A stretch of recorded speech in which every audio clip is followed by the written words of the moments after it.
Ria Dark, MS, LSW, substance abuse professional, mental health first aid. All right, welcome everyone, and thank you for joining me, Ria Dark, here to discuss some mental health, suggestions that we can have to help us along, particularly for those of us who are in the roles of mental health ambassadors. I know in working with mental health ambassadors and providers, we are really kind of overwhelmed right now, which is why I've been putting together materials to specifically help us get through this post-pandemic world, this new reality. And that's what today's program is designed to do, is designed to kind of help you navigate how you can best serve your clients. But also, of course, we can't serve our clients if we also are not, getting through this ourselves. So we're going to talk a little bit about resiliency. We're going to talk a little bit about mental health. We're going to talk a little bit about some of the unique circumstances that we are all experiencing right now and what their impact is, things that we really haven't faced before. So yeah, that's what today's program is about. And thanks again for joining us. So we're going to take a look at the full spectrum of the psychological impacts that happen after an outbreak and take a look at some intervention methods that we could use to help our clients and as mental health ambassadors. And this could be you're an HR manager, you are a counselor yourself, you are a substance abuse professional, you are a social worker, you are in a role where you are dealing with other people's mental load. So taking a look at how we can create interventions that are different and new, that really address the root of the problem. And through that, we're going to develop these skills and the confidence needed to support the clients and our coworkers as well. We need to also be there for each other. And then, have an opportunity to think about what our personal concerns are, and take a look at, what would that look, moving forward. Some of us might start doing in-person services. Some of us may be struggling with doing services via video. And we're just going to find ways to increase your psychological immunity. We're also going to talk a little bit about knowledge immunity and your physical immunity as well to help you cope, and then practical ways to reclaim a sense of balance and address existing habits and explore resources. So let's take a look here.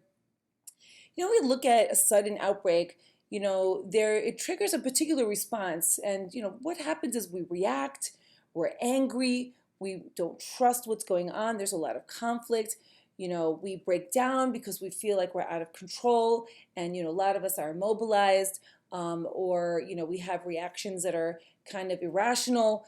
We feel that there's an emergency, right? So this urgency is there because we have this severe impact. We have the fatalities.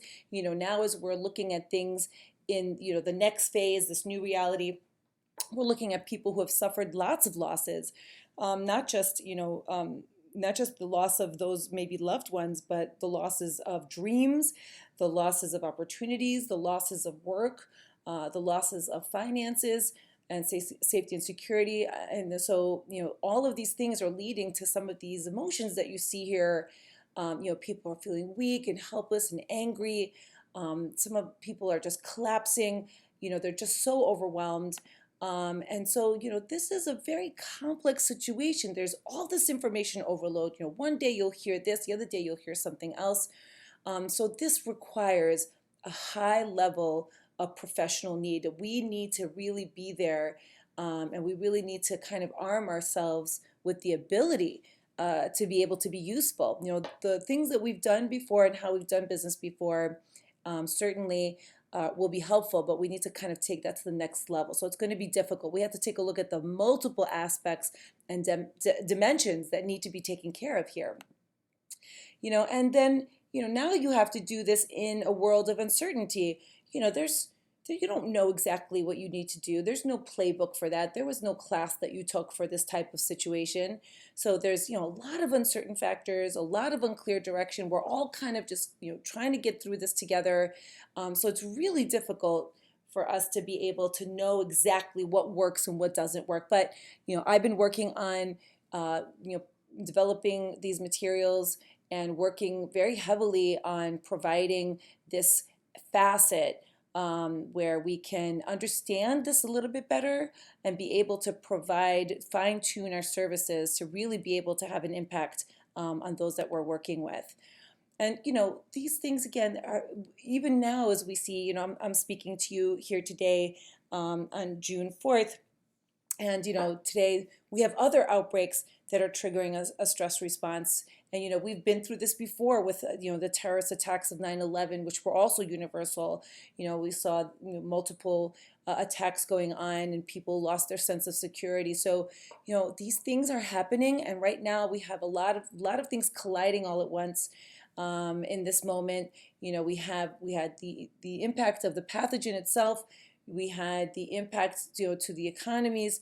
Now we have the impact of, social unrest due to injustices. So, there's a lot going on here right now. So we really, really, really need to figure out a way where we can have some type of stability inside of these high frequency changes. And it's not going to be easy because what you are probably also experiencing yourself, right? You yourself are going through this stress response. You're not immune to it, but before you leave here today, I'm hoping that you will have developed some kind of immunity via some of the tools and some of the things we're going to work through here today.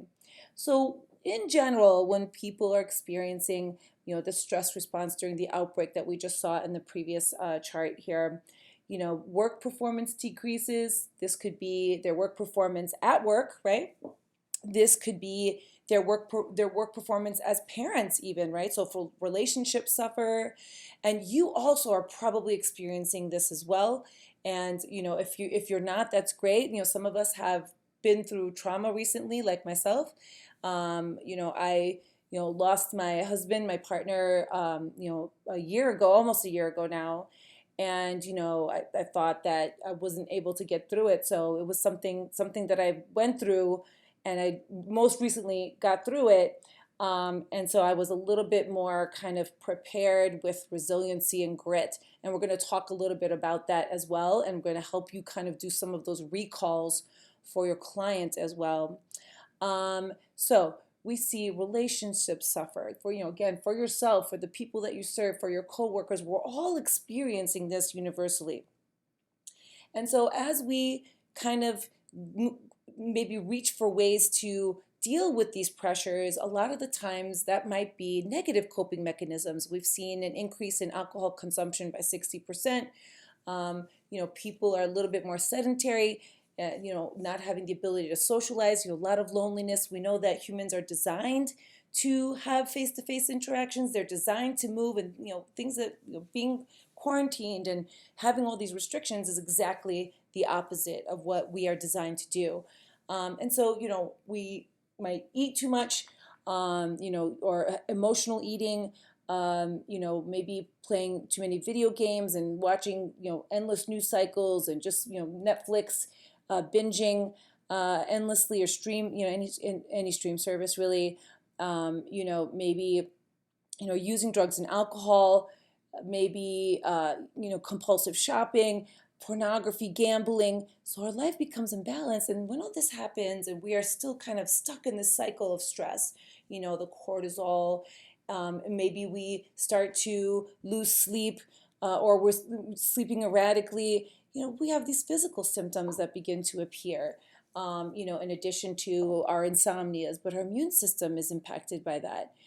We also, maybe start having, reflux, which will lead to ulcers and other types of gastrointestinal stress, aches and pains, the list goes on. And so, this can lead to the exacerbation of a current illness a chronic illness that you have, but also, just by having these physical symptoms, something bigger will develop: hypertension, diabetes, that it goes on and on. And then also, of course, we're looking at issues of depression and anxiety becoming apparent and even overwhelming. Now, before, as you guys know, as mental health ambassadors beforehand, we already knew that mental health concerns were on the rise. We already knew that suicide has gone up, 30% in the past 30 years in certain age groups. And we knew that we were seeing a lot more issues with young people, so we knew this was happening.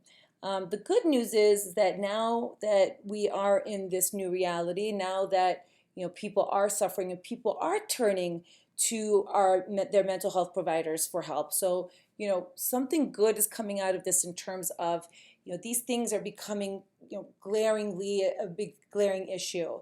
So the good news is that we're all here to help individuals, but the demand on our time and the increase of the intensity is going to be overwhelming for you too, and maybe leads you to have anxiety and depression. I know myself as well. I'm still doing direct line, seeing clients and providing clinical services, in addition to doing creating this content and providing webinars and doing teleconferences and so on and so forth. Even myself, sometimes I'll end a video call with a client, and I'll just I'll be overwhelmed with my compassion and empathy, and I'll take some of that in. And so I'm sure that you're experiencing that as well, and probably at a much more magnified level, as you're the new front lines. And so everyone's feeling like they don't have a control over the situation, and they can't get unemployment, and they can't get a job, and they've been furloughed, or they are only being come back part-time, and what's going to happen with the schools and our kids in camps, and just the list goes on and on. So it's a lot, folks. It's a lot. But let's take a look at it more through the lens of specifically how this works inside of a pandemic. What are we actually experiencing here? Let's put some words to this. So the first word is communal suffering. Okay, so what we're all experiencing is we're seeing establishments in our communities crumble. So our work, we talked about our work lives. People are losing their careers. People are losing their family businesses. We see our healthcare system failing us. That was one of the bigger concerns at the beginning. Why were we not ready for this? And why was it so that we all had to, quarantine because we were going to be overwhelmed? Why didn't we have, the protection supplies? Why is that? So we lose that faith in that we have a good system. We saw our kids, from college age, all the way down to preschool, sent home. And I myself, as head of household now and a working mom, and I have a 13-year-old and an 8-year-old at home. It was hard for them to switch to a full online format. And I think some people can agree that maybe those services weren't prepared. They weren't prepared with great online content and ways of having systems being able to keep kids learning and in an interactive way, and being able to hold them accountable too. A lot of kids don't have the technology. They don't have unlimited great broadband and unlimited abilities to have multiple devices out there. So we saw that also go by the wayside. And of course we saw economic systems, stock markets, and just in general, economies are just, it's a very precarious time, and we are all watching this, and we're all suffering around these things as a community, which is really, really impactful. Everything that we thought we could count on, our jobs, our healthcare, our education, our economic systems, they're all destabilizing. There's nothing that's certain anymore, and this level of uncertainty, and also just the fact that they're failing us, causes this great suffering on a daily basis. Every single moment of our lives, we are experiencing this loss, this suffering, this heartache, this challenge. Nothing is easy right now. So I want us to understand, when we start to think about helping our clients, that we look at it through this lens, and we start to help people identify, verbalize, and then that way we can address these issues. Because unless we can really drill down and take a look at it this way and help acknowledge, help them, validate them and acknowledge that, yes, this is happening, and being able to, like I said, name that hurt, tell that story. We can't have the healing begin. So we have to be aware of what that is and help our clients identify those areas. Also, I don't know about you, I've gone out a number of times to the store, and it's depressing, it's sad, it's a dystopian society, and especially, when I take my kids, it's really difficult for me to, have them go around, and all they want to do is like skip and have fun and play with their friends, and they can't go to the playground, they can't play with their friends, have play dates, they can't go to school. They've also been isolated. And we have our older communities who also have been isolated. And so in general, all of us, we've lost freedoms, we've lost our sense of security, financial security, our social connections. And some of us have even lost loved ones, or have known others who have lost loved ones. I think the number now is up to, I think, 100,000. So inevitably, either we have lost someone or we know someone who has. So this has been a series of losses. This collective grief is unprecedented, where all at once, all of these institutions around us some of them are crumbling, some of them are destabilizing, some of them we wonder if they're able to come back the way that they will. And at the same time, we are grieving all of those losses, seeing ourselves losing our, like I said, all those freedoms. It's really difficult right now to not be experiencing collective grief. Everyone's experiencing it. So again, this is important for us as mental health ambassadors, as providers, to be able to have our clients, be able to recognize that and to validate that this is something that we all need to do, and also that it's okay to grieve. We do need to grieve the loss of our normal. Again, we have this other layer that's going on right now as well. There's a lot of emotion out there. So we have to help guide our clients. And all of these things also apply for you, right? So this is good for you to go through these things as well. So I want you to look at yourself as your client as well. It's okay to grieve the loss of these things.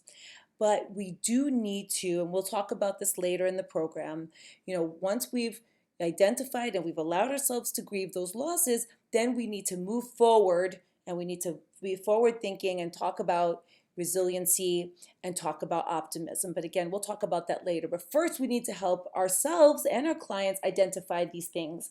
And again, to provide that validation is very important for healing. And also, some people have experienced moral injury. Many individuals had to make difficult choices that were not in line with their morals and values. Okay, and so for many, it led to demoralization, guilt, and shame. Maybe they were in a job position that they didn't want to have to work, but they had to anyway.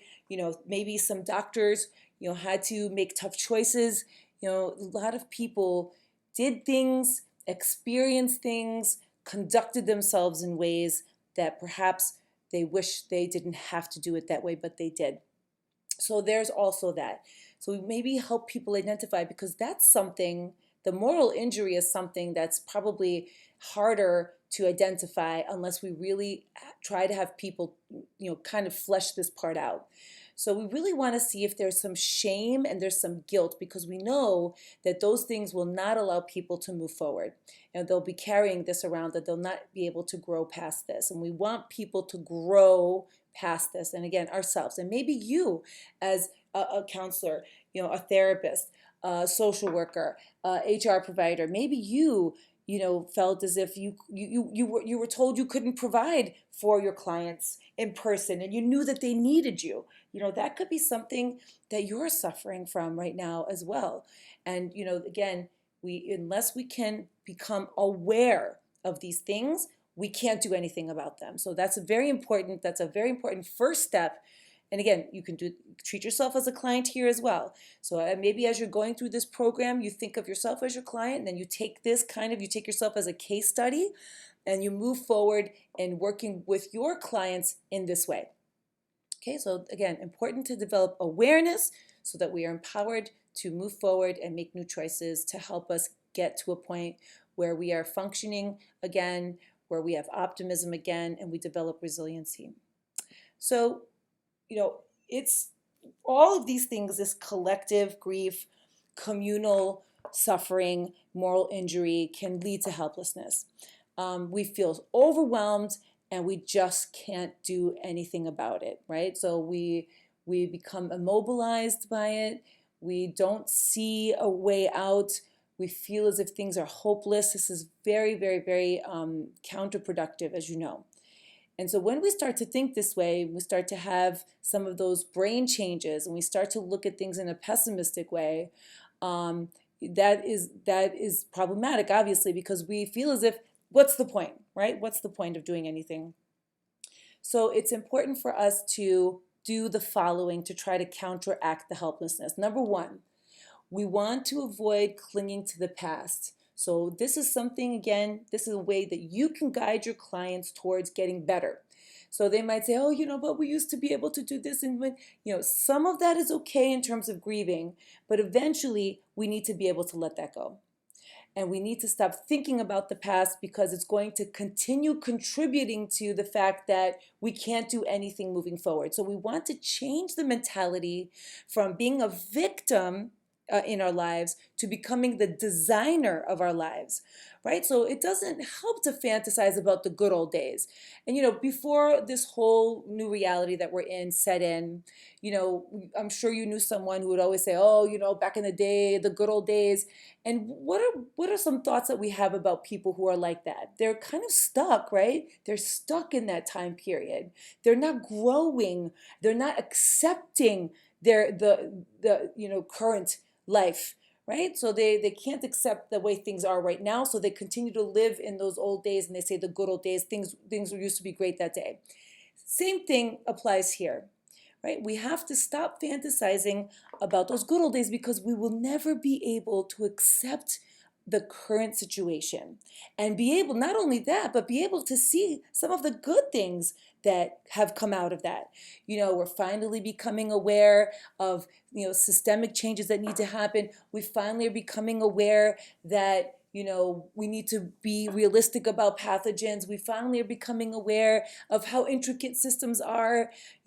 These are things that are important, and we need just to move forward and take a look at some of the good things that come out of that. But, before we get to that point, I'm jumping ahead. That's when we get to resiliency and optimism. But for right now, for starters, you need to do some redirect.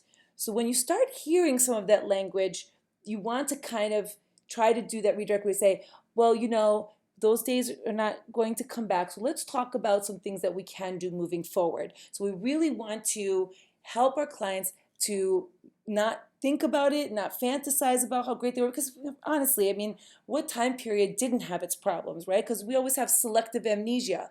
We look back in a relationship and we think, oh, I'm so sad. But really, why are you not in that relationship? Because it wasn't great to begin with, right? So it doesn't help. And we want to avoid clinging to the past because that will continue to contribute to hopelessness and helplessness.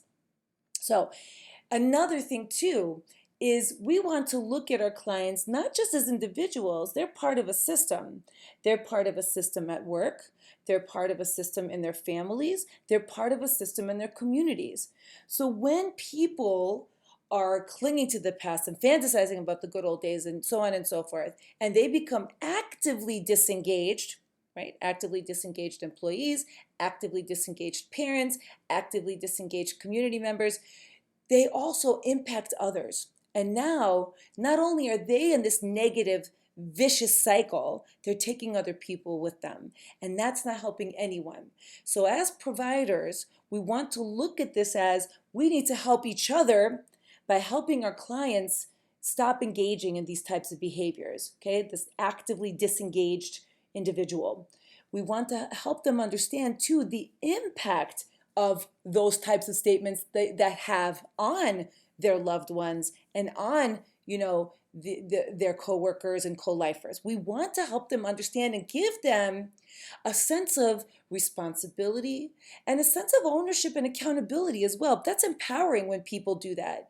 I mean, we're not looking to shame individuals. We want to help them understand the impact of those behaviors and then encourage them to be a part of virtuous cycle. So having them look at, a lot of the times when we are in a very negative position, we feel better when we help others. And I know we all feel this way, obviously. That's why we're in the profession that we are.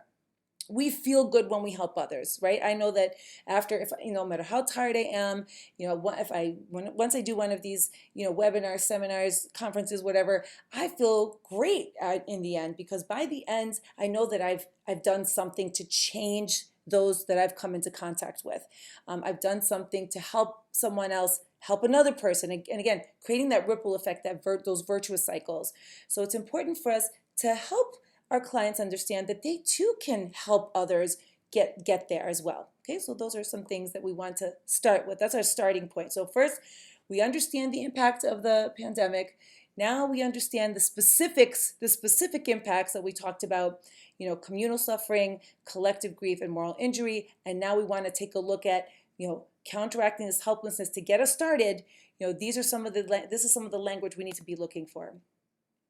So what are some challenges your clients are currently experiencing? And again, you could be looking at this program here today as you're the one who is the client. So you could be working through yourself. So maybe you realize, wow, I am kind of perseverating on the past, and I am kind of saying, oh, the good old days and so on and so forth. So if that's you know that you're responsible to change that now. So, as I mentioned, we're social beings. Social connections are crucial to our survival. There are places called blue zones on our planet. And what blue zones are is there are parts of the world where people regularly live into upper ages and their high quality of life, and in their hundreds and so on and so forth. And a couple of the hallmarks of those areas are movement, okay, which again we're not getting a lot of. I know myself, I'm a gym rat. I didn't have access to my gym. And, even though I try to do my workouts, it's not the same, right? It's not the same. And so, I've noticed that, there are things that I'm missing out on. That movement is crucial to our survival. And also I miss being around people, and I miss my mother. I haven't seen my mother since March 11th. And I don't know that I'm going to see her until, maybe next month. So these things that we're losing is who we are designed to be as from the time we were primal man 50,000 years ago. We haven't changed that much. Just a couple of changes into the frontal lobe. So we are social beings, and these social connections are crucial to survival. So your clients are experiencing this. Even really, let's be honest here. Touch, sex, dating, the thrill of having someone give them a compliment, being able to, freely move about their lives. These things have really impacted them on a very basic primal level. So these are things that are very, very much so are not part of our awareness. But you and I need to understand as providers that we have to find ways to get them to get some of this back. It's very important. We all learned about in Psych 100, Maslow's hierarchy of needs. And we all know that after we get our physical needs met, the sense of belonging is the very next thing. If we don't have this feeling that we belong anywhere anymore, we're at home working, or maybe we're not working, we're furloughed, we can't go out and talk to our neighbors, we can't, be with our family members, our children are isolated, your clients might be children. This is very important to kids. I'm a little bit concerned about some of the things we're going to see later on with children who currently, probably don't have that voice yet. But I have a feeling we're going to be seeing a lot of that, but more on that later, I guess. So that's some other program. So let's talk about tending and befriending. So we want our clients, even ourselves, again, to look at ourselves as a client, we need to be okay with asking for help. We want to help our clients find ways to show vulnerability and ask for help. It's important because they might feel that nobody cares because they feel so isolated. They might feel that, they they don't have this connection anymore, so that who are they even going to ask? We can still call people, we can still do video calls, we can still reach out to mental health professionals, we can make sure that our kids do, or any older adult that we are in touch with.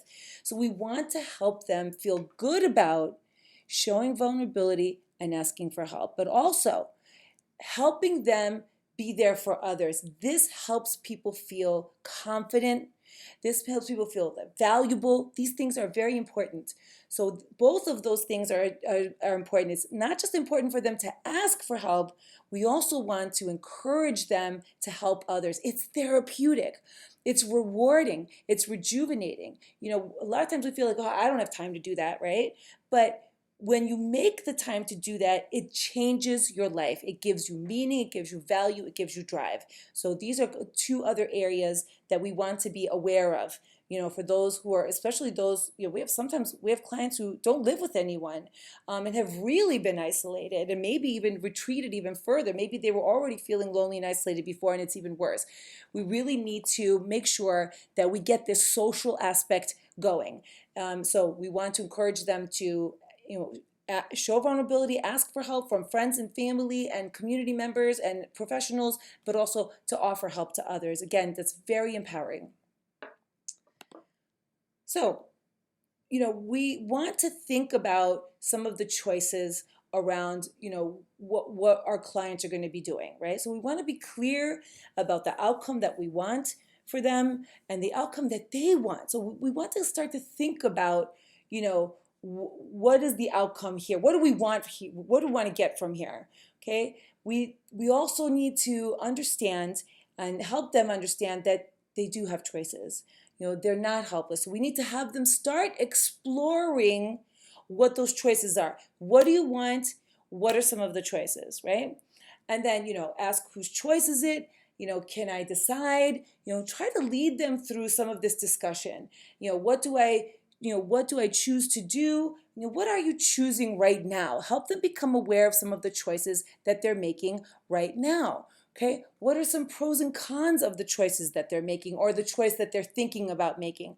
So we want to kind of guide them, though, have them start, brainstorming, thinking about what choices they have available to them, thinking about what they want their outcome to be, right? And kind of guide them through some of this kind of brainstorming. Again, we're starting to orient people towards looking at options, right? Yes, this is happening to you. We recognize it. We validated you. We want you to get out there to get social again, to offer people help. Now we want you to take a look at what are the other things that you want, and let's talk about those choices, and let's evaluate them and see what outcomes will come from that. All right, so that's another way we can start that conversation. Okay, so this is a way we can start having that. So okay, so what is the outcome that you want? You know that you do have a choice. What's the choice what are you going to choose to do? What are the pros and cons? And even even a weighted pros and cons is even better. I like weighted pros and cons a little bit better, where you say, this is a con, but how important is that con to you? So let me put it to you in like very basic terms. Let's say I'm thinking about getting a new house, and I look at the pros and cons. So the cons would be I would leave my neighborhood. The pros would be I would have more space. So then I would take a look at, how important is it for me to have more space? Not that much. How is it important for me? Like on a scale from 1 to 3, it's 1. How important is it for me to be in my neighborhood? It's very important to me. It's a 3. So that would count higher when I would then go through my pros and cons. I would actually add those numbers up to take a look at what's more meaningful and valuable to me.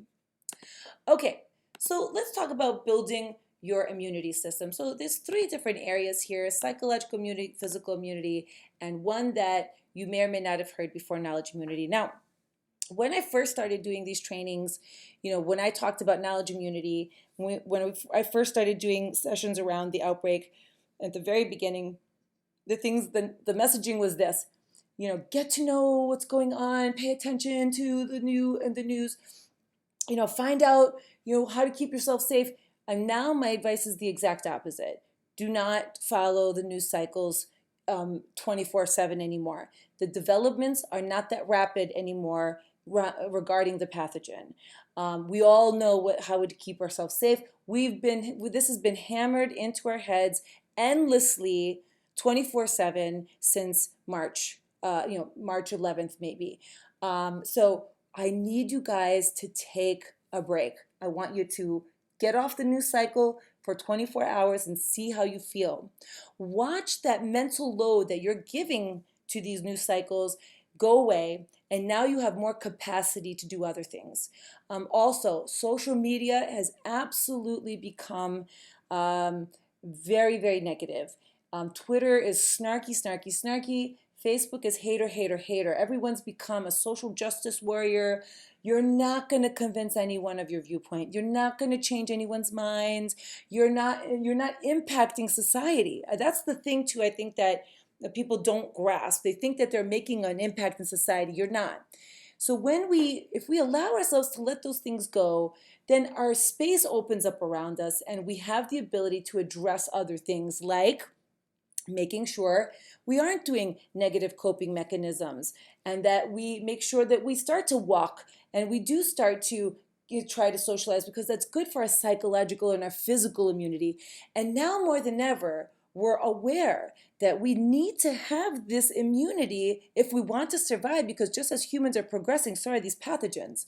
We need to be attentive to our physical and psychological immunity. So if we do become exposed, we don't become infected. That's the difference. People who have a healthy immunity can become exposed to things, but they don't actually get infected. And that's what we're looking for here. So I encourage you to ask your client, so what are some of your viewing habits of the news cycle and the social media? I mean, literally ask them to think about how much time is being dedicated to that, and then going back to those choices. If their outcome, well, I want to feel better, I want to, continue to build relationships, then we can talk about, so this choice that you're making to continue to watch these things, how is that serving this outcome that you're looking for? So this is how we can use those questions to direct them, and helping people understand that this is what they want. They want physical immunity and psychological immunity, and the way that they need to do that is by developing knowledge immunity, keeping themselves out of those loops and those cycles, and maybe even just maybe commit to one source that has a viewpoint that's similar to theirs when they want to check in. But definitely social media, I would say, every time I get on, I never feel like, oh, this is so great, I learned something, I feel something great. I don't think everyone gets irritated, everyone's being nasty. It's really just not a good scene. Okay, as I'm drinking my water. Okay, so another aspect that we're having is the issue of your clients maybe going back to work. And that's another big one that's I've been getting a lot of requests for, is the issue of going back to work. And again, this can apply to you. So, people are concerned about how they're going to follow policies and procedures and protocol, how it's going to impact their work, what are their new responsibilities going to be, why do I have to do this? So we have people on different ends of the continuum and everywhere in between. On the one end of the continuum, people are going to feel that this is not going to keep me safe enough. Okay. And on the other end of the continuum, we're going to have people who are going to feel they're taking away my rights. And these people are working together in the same office environment, and you yourself could be experiencing the same thing. And so we want, again, to talk about adaptations in response to the outbreak. So when it comes to that work environment, okay, they'll have people think about, well, at least it's going to be environmentally healthy. Things have to be ventilated. You're not going to be boxed in anymore, right? So there's a higher work hygiene and environmental quality. No, that's always a good thing. And people also have the opportunity to work from home. Now, in most places, I think that that's going to be an option, unless, of course, you're in an essential role. But even myself, I have, as you all know, we can all now see clients, remotely. And for some of us, it's great. And some of us miss being with our clients. So again, we have to adapt to working together, but from a distance. But maybe, this helps us feel safe. We also need to adapt to being alone, but maybe an opportunity to master mindfulness, really take the time to develop our inner worlds, right? Maybe we've never had the time. It's just always been so chatty. We never had time for ourselves, looking for those opportunities in these adaptations, because we can't change those policies and procedures. They are what they are. We can do whatever we want in our personal lives, but in our work environment, we have to follow the rules, right? So we need to adapt to new ways of interpersonal communication. We no body contact. Maybe you have to wear a mask, and maybe you have to whisper because people are concerned about projectiles. We have to, but maybe it's great. We become more aware of eye contact. We pay attention to gesture communication. It's an opportunity to maybe get better at communicating now that we don't have as much opportunity to do so. And then, virtual offices and meetings, online video conferencing and discussion. This is, again, for some of us who are more tech challenged, this was probably a challenge, but maybe for some others, like, oh, wow, I didn't know I could do this. So again, these adaptations can lead to opportunities. So help them see that these adaptations lead to some new ways of being. This new reality is not so bad, right? It's not so bad. There's things that are really good about it if we can help orient ourselves to that, both as, again, ourselves as going back into the work. Maybe your office has said, hey, it's time for you to start seeing people in person, and you're thinking to yourself, whoa, I don't want to do that. Or maybe your office doesn't, and you're thinking, I don't want my freedoms taken away. We're going to have a lot of different reactions. And none of them is right and none of them is wrong. That's the thing that people don't understand also. Everyone's perception is their reality. In either case, especially when it comes to work, these are the things we're going to have to do, and we have to figure out ways that we can see the good of that and help our clients do the same. So we are going to have certain challenges. People are going to think about they hate this, or they don't agree with this, or they feel isolated at work and they're lonely. Maybe they don't know how they're going to behave. There's no need for this. I'm scared. It's too much for me to handle. These are common things that we're going to see. And, people need to be aware that the entire organization, that there's an impact to everyone, and those responses are going to vary, and they're all valid, right? They're all okay. But we also want to, again, encourage people to, again, still staying in the workplace here. We want to encourage people to not become actively disengaged employees now, to where, because, the average American spends the majority of their waking life at work. It's a very important part of our lives. And we want to help orient people towards being professional, helping each other out, lifting people, trying to minimize the stress and the difficulty that we're all collectively facing, and try to help people process some of these feelings and emotions and fears, process them in places where it's appropriate, right? So, because what we really want to do is we want to help them build a foundation for mental health. And how can they feel better about some of the things that are going on in their workplace? Again, whether they are at the end of the continuum where they're feeling, this is not safe enough, or the other end of the continuum where they might be feeling where their rights taken away from them. And again, these are people in the same office feeling dramatically different, and everywhere in between. So some things you can help people do, whether this is, this could be work, this could be, at the gym, this could be, at the pool, because some apartment complexes will have pools open. I know my gym has opened, but the kids space hasn't opened, so I really can't still go back. But, it helps to understand, to have some mental health around this. It helps to understand why the change is required. Why did we have to do this? Right? And what it is that I need to change. Do I need to wear a mask? Do I need to bring hand sanitizer? Do I need to, have specific clothing, gloves, whatever? It helps to understand what's going on and what the specifications are, because it helps us feel good and confident of moving forward. So helping our clients develop the ability to ask these questions if they still are feeling a lot of anxiety, a lot of concern, trepidation. We have to help them, advocate for themselves, right? To think about, what impacts will this have on my position or my staff? How can I best react to this change? So, for example, myself, I'm concerned about, the kid space, not necessarily the social distancing, because, a lot of the newer research is showing that it's not as bad for kids But I'm more concerned that it's just going to be an environment that's going to be so depressing and disturbing for my children that I'd rather need not go. So I need to find out about why it's going on, what are the things that are happening, right? Well, how is this change impact the staff there? And how can I best react to this change? How can I make it work for me and my kids? And communicate, with your manager or whoever it is that's in charge of this, of how will this affect what's expected of me, whether it's the manager of your building. We want to ask these questions in an appropriate way, and we want to help our clients get answers by advocating for themselves appropriately. So the thing is, right now, we are feeling overwhelmed. We might feel angry. We may not be able to modulate our behaviors. And so we need to help clients think about what behaviors are required to achieve the results that you're looking for. Again, going back to those choices. Do you want to, build dams and burn bridges?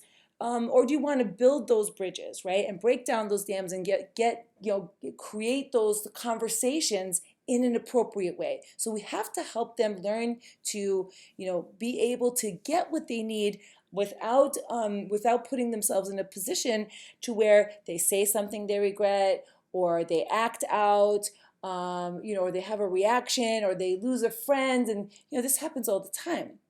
So it's really important for us that we help them understand, what is it the outcome that you want. Don't let your passion get in the way of your goals. Let's talk about how you can word that and what behaviors are required to achieve results. And maybe it's, wait it out, it's going to evolve, it's going to change. And then, again, remind them, where can they find support? And what support can they also provide? To remind them, too, that, there are going to be others who are going to be maybe struggling in an area that they're doing well, and maybe they can provide that support. Again, we have to look at this not just as our clients, because there are so many people suffering out there on so many levels. We need to, try to even include somewhere where people look at themselves as having somewhat of a helping role as well. And again, that's very healthy.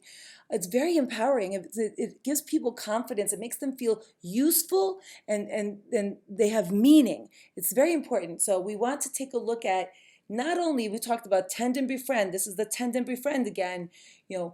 Ask for help, offer help at the same time. Let's do a check-in with you a little bit, because, you're a provider. You are there for others. We love what we do. We feel energized by that. But you can't, right, if you are not experiencing some balance in your life. So let's take a closer look. And I know in the program we talked about, this beginning part was really talking about how to address our clients, but none of this is going to matter. Any of this intellectual stuff that we talked about in terms of how to approach our therapeutic approach, we're talking about how we're going to direct them and have those conversations. None of that's going to matter if you aren't able to tend to yourself. So let's do a little check-in. Let's take a little check-in for everyone while we let that information kind of sit. So let's talk about some of your current struggles, right? Now, you might be feeling out of control right now. Like, I can't help my clients the way I want to. This could be the moral injury that we talked about earlier. You aren't in control of some of the safety measures that are being put in there, and they either go against what it is that you want, or it's not enough. And I know this is a big one for all of us, this constant pressure to achieve.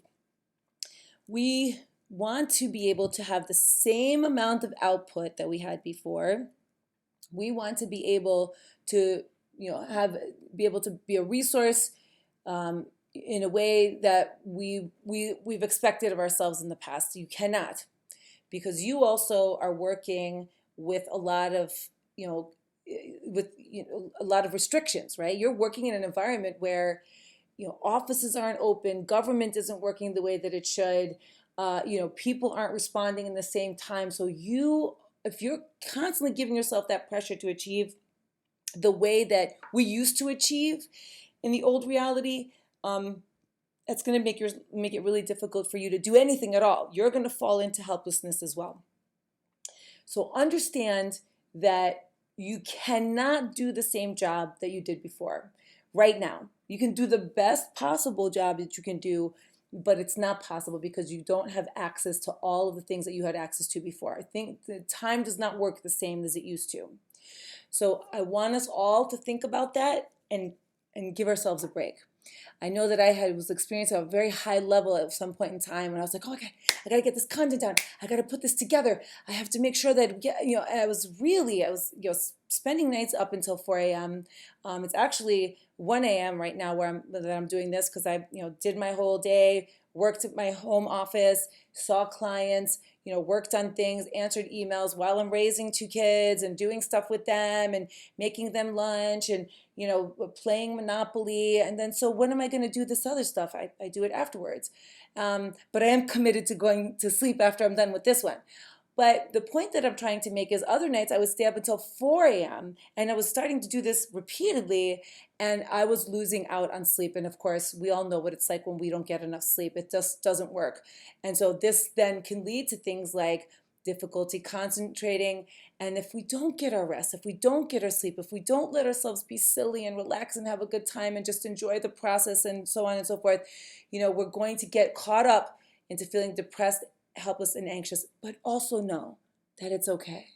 If you are, it's not unheard of that we also go seek professional help, right? And it's really not a bad idea for each and every one of us to have a check-in. And if you have the ability to do a check-in with your coworkers, please do so. It's important that we are there for each other just as much as we are there for our clients. And again, I mentioned childcare. That's a big one for those of us who have children. Okay, so I want us to think about this and really kind of pay attention to some of these pressures that we might be putting on ourselves and understand you just can't do things the way you used to. Some suggestions to find balance.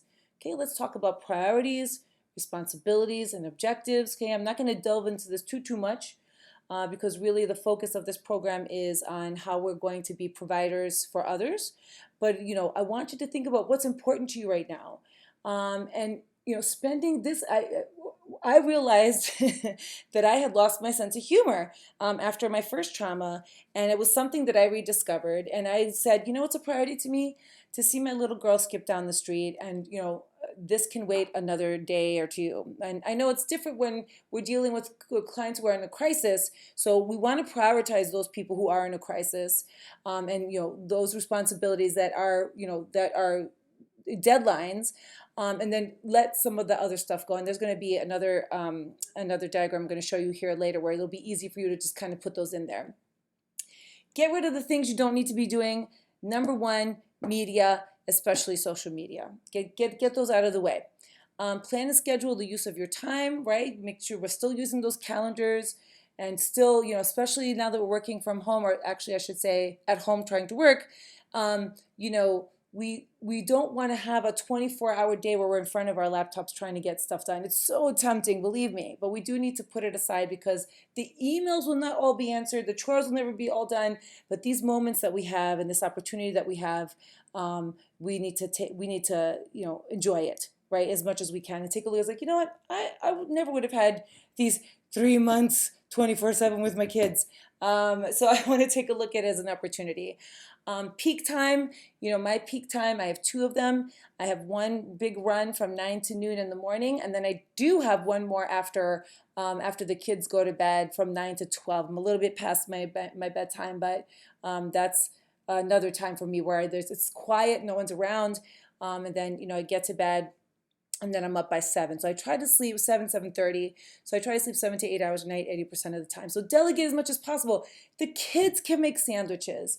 See if someone at work can handle this project. See what you can delegate.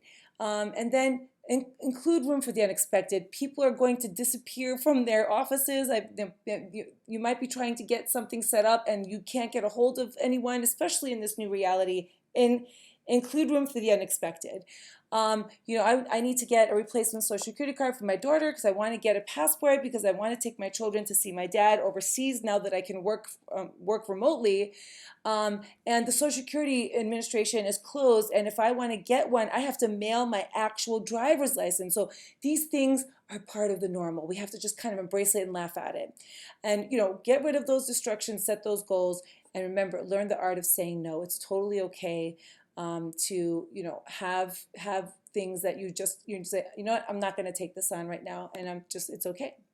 So just remember, success is not final and failure is not fatal, okay? You just got to keep going. You got to keep going. And then this is important. You must make the decision that you're going to move on. It won't happen automatically. You just have to rise up and say, I don't care how hard it is. I don't care how disappointed I am. I'm not going to let this get the best of me.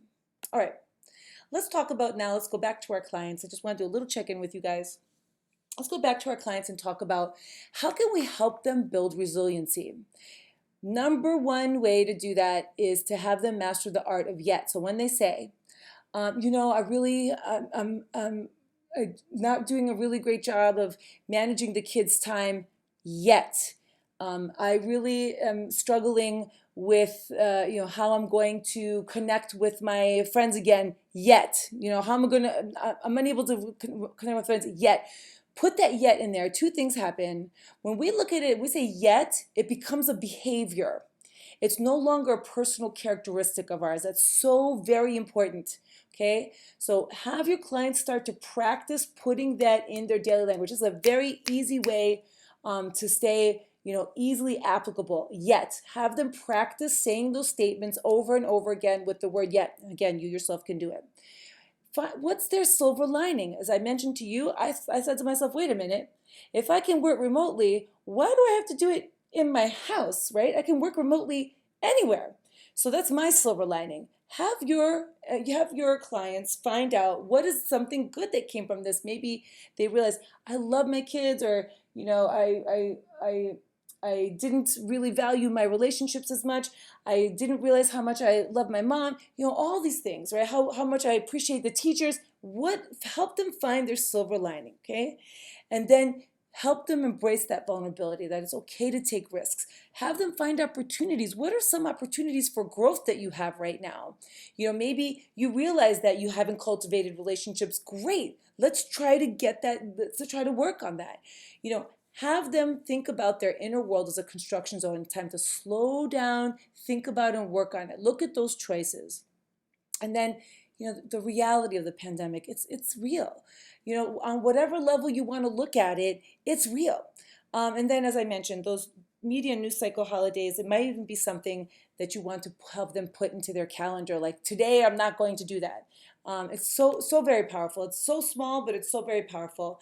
And now that I'm looking at this new media cycle around what's going on with the protests, and it's just like, it's crazy, the things that you read, and then you read another line, it's something totally different. It's maddening.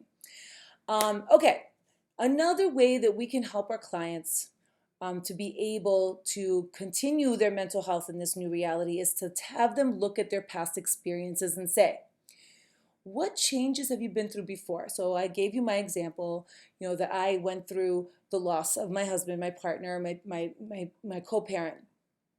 So have them identify a dramatic change that they experienced in their lives, and what it was. They can talk about it, process it with you, and then ask them what worked for you in that situation, right? Now, I'll answer these questions as if you were asking me these questions, and I would say, well, I read 2 books. I read Women Who Ran the World, which was about female pharaohs, and I read City of Dreams, which is the 400-year of the immigrant history of the United States, because these were real people, but these were times that are so foreign to me, it felt like an escape.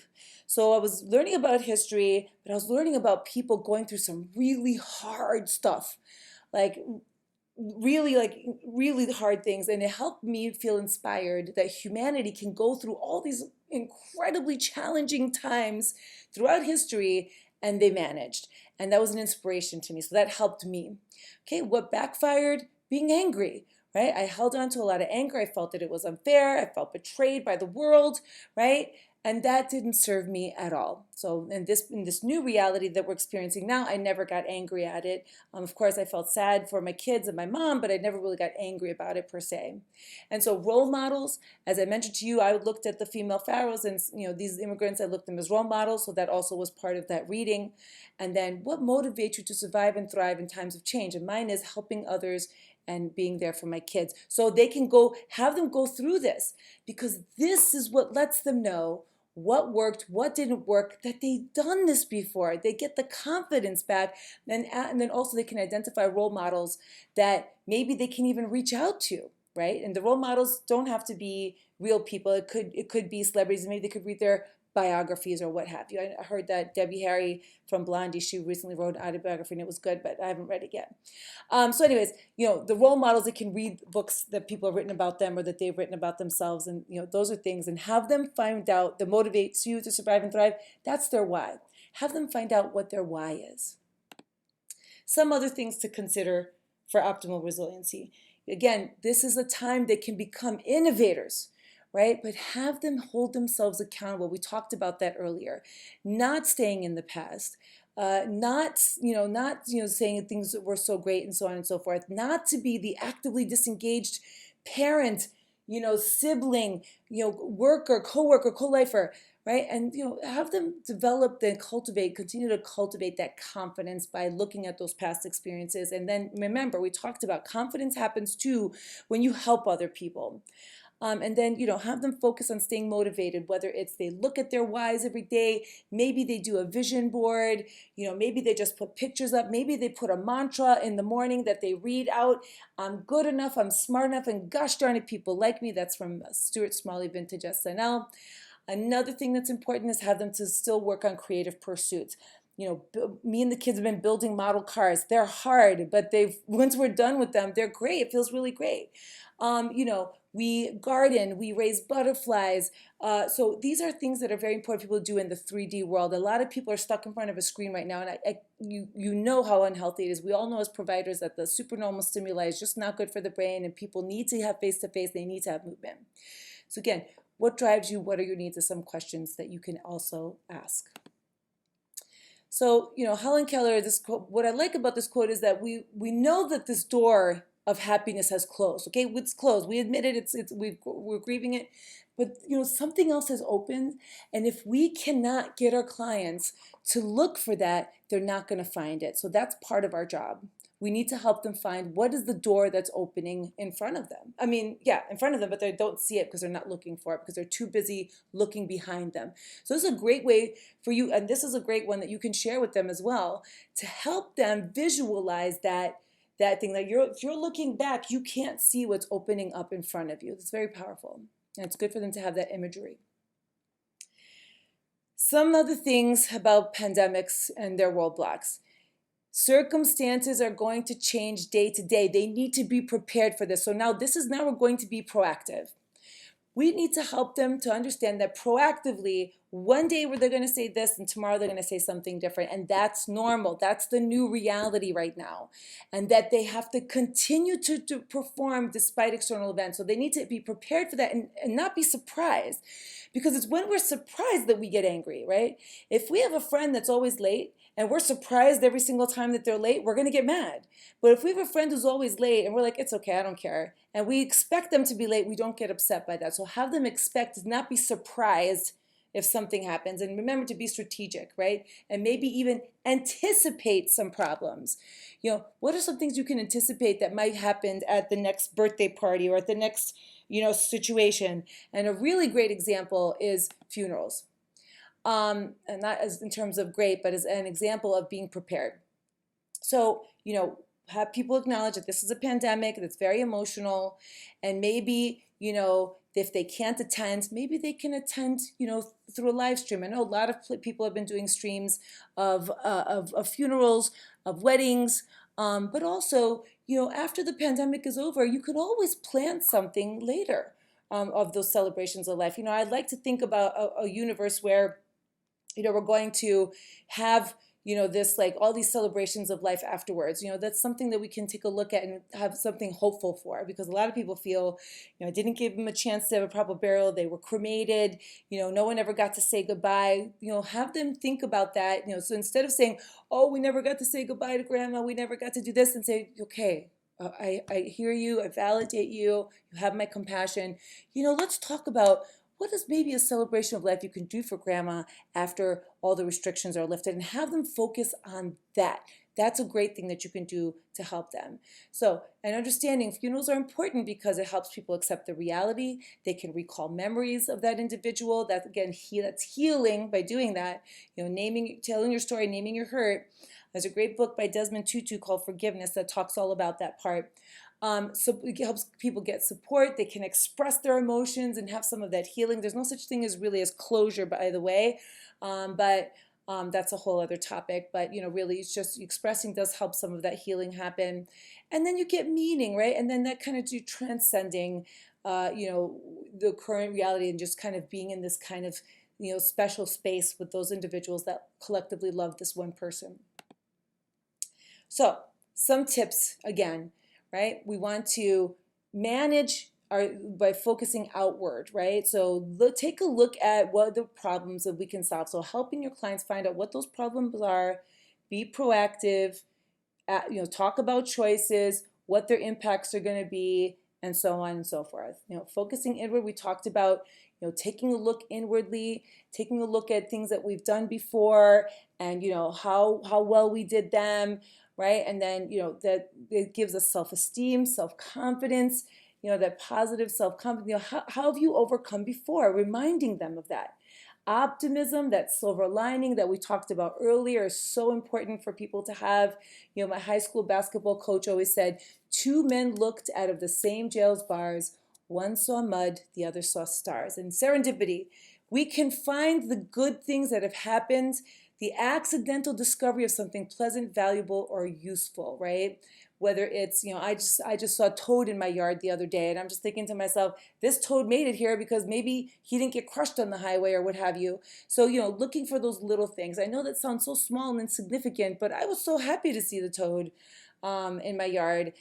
So, those things, when we learn to look for those little magical moments, like I was telling you the other day, I saw my little girl, we were walking, I took that, closed my computer, I got up and said, let's go out for a walk, and we did, and she's just skipping down the street after we had built that model car. Those are the things that we want to look for and really have that meaningfulness, and that special time. For your clients, we talked about this earlier, for your clients, you can share this with them in terms of breaking things down. If you have a client that's overloaded perhaps with work and responsibilities, have them really put down things that are urgent and important. Those are the time sensitive, those are the ones you also always want to tackle first, right? And you want to spend some time on things that are not urgent but important, doing some preparation throughout the day. Okay, we want to, if we have their interruptions that seem urgent but aren't important, we want to use that judiciously and make sure that we don't allow everyone to present all of their needs as being urgent when they're not that important. So sometimes we just need to say those are the things we say no to. And then the time wasters, honestly, like I said, media. I mean, if I even open up the social media platform, I'm stuck there. I've gotten really much better at this. And the best thing that I can do is just stay away from it. So you can share this with your client to help them really break it down. This visual is helpful. And so we also want to end these habits. We talked about, and again, with your clients, you can have this stay with them. Okay, these are things that you can give them as well. Avoid perfectionism. You're not going to do everything great. You're not going to perform like you used to. Stay organized, stay on top of it, stay with the calendar, keep your routines. Change your negative thinking. Don't focus on the past. Think about the choices that you can, things you can do. Focus on what you can control. So these are also some great things that you can share with your client as well. So these we talked about this on our level, but these are just things you can just give to them to help them really visualize and keep it simple and kind of compartmentalize things that's helpful. Okay, so we want to change our attitude to be optimistic. give ourselves a self-assessment, take a look at those areas we talked about earlier, communal suffering, collective grief, moral injury, like have them give themselves a self-assessment and just start going action statements, action statements, action statements, action statements. And again, we talked about our own self-care, but remind our clients that they have to practice self-care. It's a part of their preparation, right? Nutrition, plant-based, 75% of things that you eat is a plant, a nut, a seed, a bean, a flower, a vegetable, a fruit. Movement, laughter, find the humor. It's okay to smile, it's okay to laugh. We don't have to be morbid or morose. That doesn't mean we're not respectful of things, but we need that. If I'm going to be a good provider, if I'm going to be a good parent, if I'm going to be a good community member, I need to be able to not take everything so seriously and sometimes be able to just laugh. Gallows humor is a thing for a reason. It helps us survive. I want to be around and healthy for the next how many years so I can continue to provide for others, and I'm not going to be able to do that if I'm constantly in doom and gloom. It's just not healthy. And then talk with loved ones. Video chats have been proven to remind us of your clients. They can. It's okay to laugh. And then they can have video chats with loved ones. That they're much more impactful than just phone calls. So if they can do that, Facebook will do that for free. Going back to social media, but you can do Skype. You can do Zoom. Zoom is free. If you have, if you have a certain number of people for 40 minutes, so people don't realize they can use Zoom as well. Gratitude, we're talking about creative pursuits, woodworking, gardening, painting, coloring. A lot of people are doing DIY things at home. That's great. And gratitude. If we can orient ourselves towards, again, the things, the serendipity, the things that are going well, kind of changes the way we look at the world. So we want to think about the things that are going well. And the media the media does show us the things that if it bleeds, it leads. That's their maxim since time immemorial. So have people remember that there are things that are going well, and they can only see that if they don't unplug. Oh my goodness. Mindfulness practice, you can help your clients, access some mindfulness information, meditation. It doesn't have to be lotus position. A lot of different things are meditative, like gardening, like coloring, like building models, like cooking. But just anything just has our brain kind of slow down. But sitting quietly is very effective, especially if we do that in nature. And help them breathe. Especially in this new reality where we know that severe upper respiratory pathogens are out there, we need to be able to breathe deeply at that, because we want to be able to clear out our lungs and to be able to fill our capillaries with oxygen for lung health. It's so important. And then when they learn to breathe, breathing helps, breathing counters the anxiety response. So breathing elicits the relaxation response, which counters the anxiety response. So it's absolutely important that we work through some breathing exercises with our clients. It's so simple. Breathing in through the nose, pause at the top of the breath, breathe out through our mouth, fire breath all the way out, getting all the breath out, pause at the bottom, doing that 3 times is very effective. So just keep in mind, in this new reality, we still can be happy, is when what you think, what you say, and what you do are in harmony. And joy, a sustained sense of well-being and internal peace, and a connection to what matters. Even in this new reality, we have the opportunity to be able to attend to those things. And I know what matters to you is to be the best possible provider that you can be, and I believe in you. Thank you, everyone, for your service, and thank you for all the valuable work that you do. And then just have a slide here of my detailed bio, and those are my little guys right there. Thank you, everyone, once again. And my name is Ria Dark. Thank you for joining me today.